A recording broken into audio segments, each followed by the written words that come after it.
Hey friends and soon-to-be friends, some of you might know that I do enjoy multiple different art mediums from watercolors to acrylics and clay. Honestly, I will try anything, at least once. And one of my true fan favorites is watercolors. So I was reached out to by a brand called Woomer for me to test their 24 color watercolor palette paint. That's a mouthful. So yes, they are today's sponsor of this video. I want to give you guys a little bit more detail about them. Anytime I have a company reach out to me, I do go to their website to look at their About Us page, and if I feel like I need a little bit more, I ask them to provide that to me. We are an art material manufacturer based in China with an in-house research and development, design and production. We used to be an OEM manufacturer and have built our own brand in the past 2 years. Founded by artists and stationery lovers, our mission is to provide high quality, vibrant, and affordable art supplies for creators at all levels, which I love. Already right up my alley. They are a small business just starting, so I'm like, yes, I would love to help and support and get to know this brand, especially for someone like me. I'm not a professional with any of the art stuff I do. I purely do this out of just fun and enjoyment, but getting started in art can sometimes feel a little bit daunting because you're like, what materials do I need? Like, do I need to get the expensive ones? What about the more affordable ones? Or the affordable now means that it's really cheap and just junk. So we're gonna put these watercolors to the test with two different type of watercolor papers. One 100% cotton cold press and the other one cold press, but you know, not the as expensive good brands. So grab those snacks, grab those drinks, and let's check out Woomer's 24 color paint set for watercolors.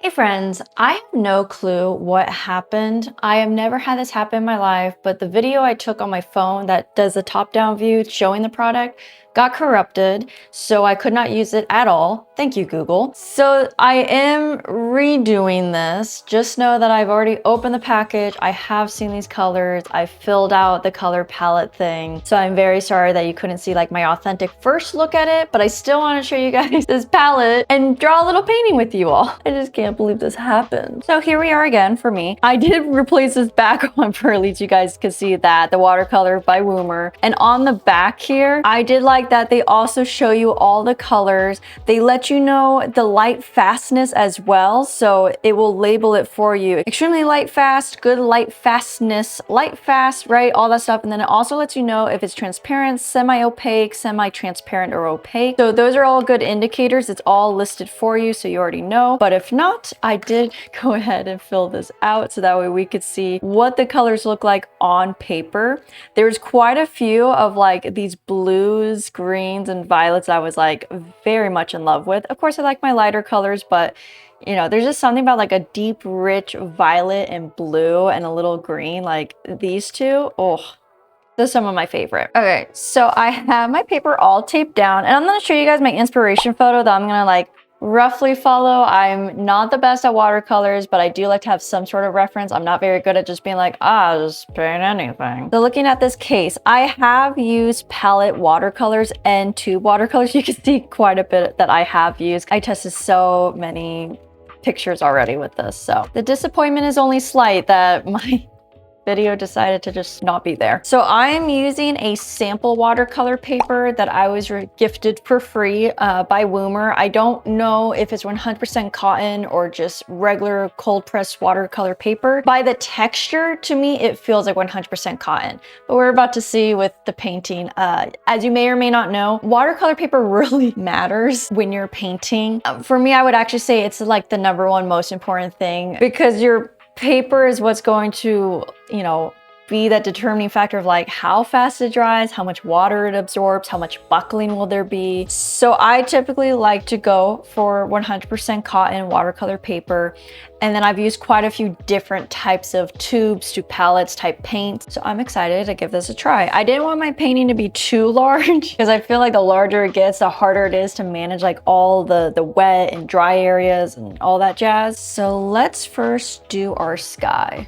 One of my favorite colors of theirs is this lotus one. I don't know if it's just because of the name of it or what, but it is, gosh, it is so pretty. And because palettes are so pigmented, that when I want to like water it down, I use a little syringe to mix it on here to just add a bit more water. because these are great. You'll get a really pigmented color from it, but sometimes you want like just a very light color. And yes, that is a syringe that you get when you have your wisdom teeth removed. Hold on to it. It has multiple uses. Now, if you have extra watercolor paper, you can always like test it out first. Yeah, that's gonna be a pretty blue. So right now I'm just doing wet on dry technique with this. And now thinking about it, I probably should have flipped my paper the other way. Okay, my blue is on, so now we're gonna get right into that pink. Looking at these reds, we are going to want a very light red. As light as we can, right? The lightest one that they have. But they might just be turning out to be super red. Oh man, yeah. Would it be strange if I added a little bit of yellow? Okay, that's a lighter type pink that I was looking for. So let's start adding that.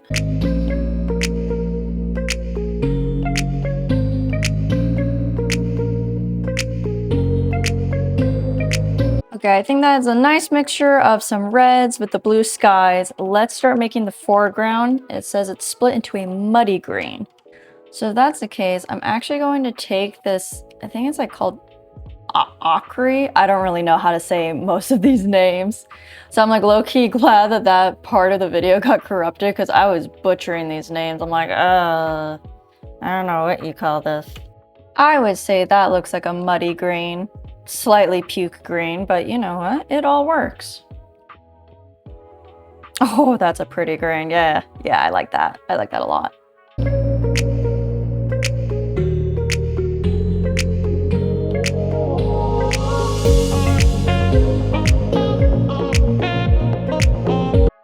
Okay, now we're supposed to add a bright green wash across the entire foreground. So, let's see here. I'm gonna take this green. Now we want our brighter green. I'm probably gonna mix some yellow with it as well to try brighten it up. It seemed to work with the red. I almost dipped into red. I was actually afraid I was gonna be making orange by doing that, but it seemed to make a pretty reddish pink. So we're gonna try that same tactic. Well, I would say that's a bright green if I've ever seen one. Holy cow, is that too bright? They said a brighter, but like they didn't say like a lime green. That's something a little darker. I don't know if I like those greens together. Okay, let's add an even darker green. I don't know, you guys. I don't know if I want to add a little of what I already had, and maybe that's the green. Yeah, I think I'm gonna do that.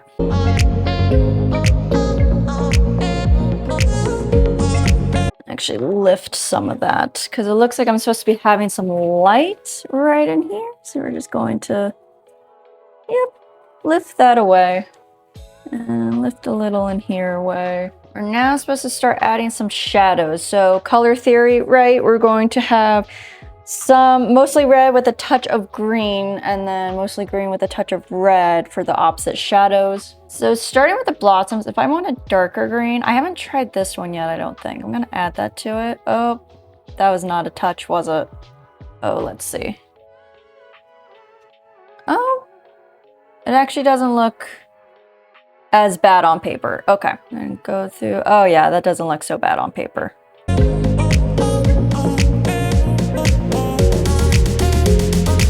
There is a lot of buckling with this paper right now, so I don't think this is 100% cotton. Also, the drying ratios of things, like some things are like kind of damp, over here is like super wet, so very fascinating. But that's what I'm talking about, you guys. Like, really pay attention to what watercolor paper you're using, because I have found, at least for me and like my practicing, what frustrated me the most was like trying to, you know, replicate something. It's not that it didn't look exactly like it, right? That's not the part that I care about, but it's more of like, I didn't understand how they can get that consistency, how their paper was able to stay wet for so long, or how it wasn't, you know, all ridges and buckling. And it wasn't until I was playing around that I was like, oh, it's the paper. The paper really matters. And now we're going to add a touch of red to this green. See what we get. That's fairly dark, I would say.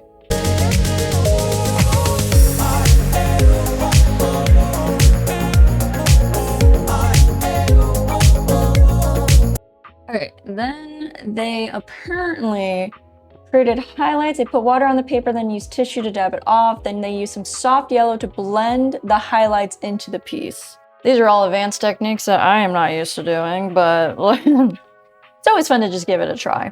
So we're gonna take some clean water and we're gonna go where we want highlights to be. That is not where I want it to be. Okay, let's see if I can get it better with the syringe. I actually don't know where else. I wish they like would point though and be like, oh, I added highlights here, because I'm like, I don't know what you're actually talking about, mate. No, we're gonna do something like that. And why not just add yellow to everything? So we have a couple of yellows. I think I'm gonna try the permanent yellow, because that is a rather deep yellow. Just add a bunch of water. Yeah, let's see if we can do something with that.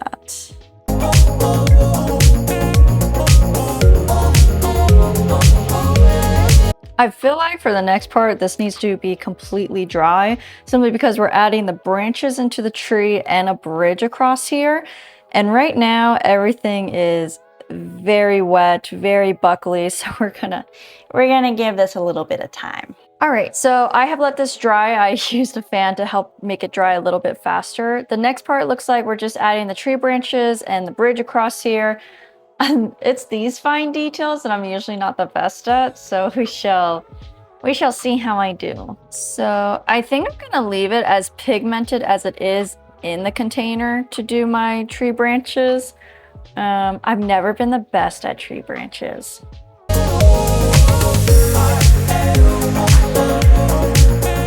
Okay, the tree wasn't half bad. Now we gotta draw this bridge. It's always just nerve-wracking when it's the first time doing something and then you're like, oh, I did it, and then you just get better from there. So I don't expect my first bridge to be like fantastic.